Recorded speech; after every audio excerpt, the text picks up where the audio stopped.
नमस्कार मित्रों, मैं पंडित जनार्दन तिवारी आशा करता हूं कि आप सभी सकुशल होंगे। सिंह राशि फल जून 2025 के माध्यम से हम जानेंगे कि जून का महीना सिंह राशि वालों के स्वास्थ्य, शिक्षा, व्यापार, व्यवसाय, नौकरी, आर्थिक पक्ष, प्रेम विवाह, वैवाहिक जीवन, घर गृहस्थी व भूमि भवन वाहन के लिए कैसा रहने वाला है। इसके अलावा इस माह के ग्रह गोचर के आधार पर हम आपको कुछ उपाय भी बताएंगे जिन्हें अपनाकर आप संभावित परेशानी या दुविधा का हल भी प्राप्त कर सकते हैं। तो आगे बढ़ने से पहले हमारे चैनल को सब्सक्राइब, लाइक करके कमेंट बॉक्स को जय बजरंगबली लिखकर भर दें ताकि बजरंगबली कृपा आप पर सदा बनी रहे।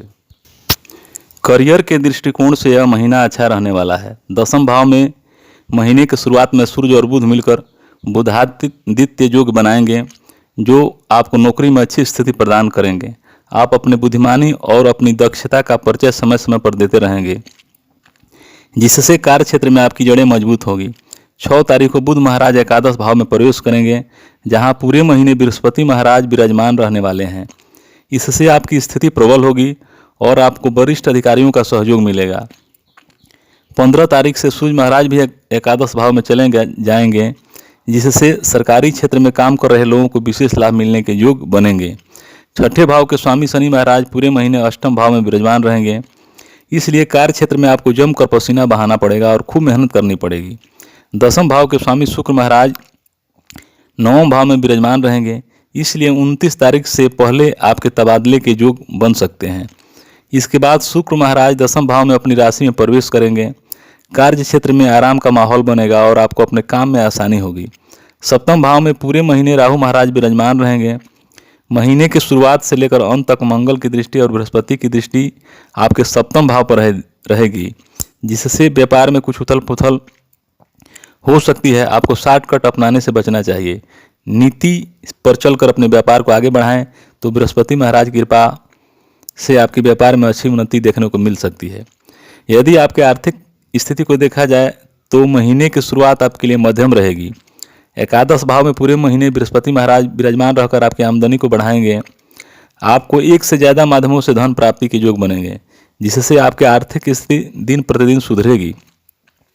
लेकिन महीने की शुरुआत में मंगल महाराज द्वादश भाव में विराजमान रहेंगे और पूरे महीने शनि महाराज अष्टम भाव में विराजमान रहेंगे जिससे आमदनी में उतार चढ़ाव बने रहेंगे क्योंकि खर्च बढ़ते रहेंगे।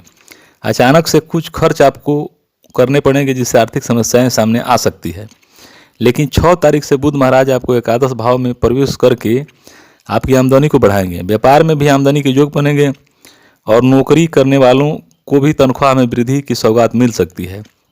इस दौरान 7 तारीख को मंगल महाराज आपकी राशि में प्रवेश कर जाएंगे जिससे आपके खर्चों में कमी आने लगेगी। एक तरफ खर्चों में कमी आएगी, दूसरी तरफ आपकी आमदनी बढ़ेगी तो आपकी आर्थिक स्थिति अच्छी होने लगेगी। हालांकि 22 तारीख से बुध महाराज के द्वादश भाव में चले जाने से फिर से कुछ खर्चे बढ़ेंगे, लेकिन शुक्र महाराज 29 तारीख से 10वें भाव में आकर आपकी आमदनी में तेजी लेकर आएंगे। आपको संपत्ति संबंधित मामलों में अच्छी सफलता प्राप्त हो सकती है। यदि आपने शिक्षा अथवा सरकारी क्षेत्र के शेयरों में निवेश किया हुआ है तो आपको इस दौरान अच्छा प्रतिफल प्राप्त हो सकता है। यह महीना स्वास्थ्य के दृष्टिकोण से उतार चढ़ाव से भरा रहने की संभावना है। पूरे महीने आपकी राशि में केतु महाराज विराजमान रहेंगे जो स्वास्थ्य को कमजोर बना सकते हैं। इसके अतिरिक्त महीने की शुरुआत में मंगल महाराज आपके द्वादश भाव में अपनी नीच राशि कर्क में होंगे जो वाहन चलाते समय सावधानी बरतने के लिए आपको चेतावनी देते हैं क्योंकि ऐसी न करने से वाहन दुर्घटना की स्थिति बन सकती है। यह महीना बहुत अच्छा रहने वाला है प्रेम संबंधों के लिए।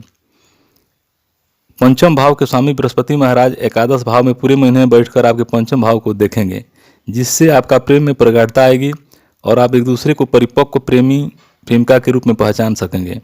आपके रिश्ते में अपनापन बढ़ेगा, आप एक दूसरे को तवज्जो देंगे। आप अपने प्रीतम को यदि विवाह के लिए प्रस्ताव देंगे तो उससे भी स्वीकृति मिल सकती है जिससे आपके प्रेम विवाह के योग बन सकते हैं।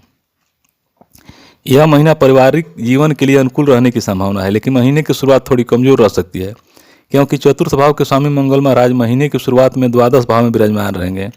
अष्टम भाव में बैठे शनि की दृष्टि दूसरे भाव पर होगी और मंगल की दृष्टि महीने की शुरुआत में तीसरे भाव पर होगी, इसलिए पारिवारिक जीवन में कुछ उतार चढ़ाव रहेंगे।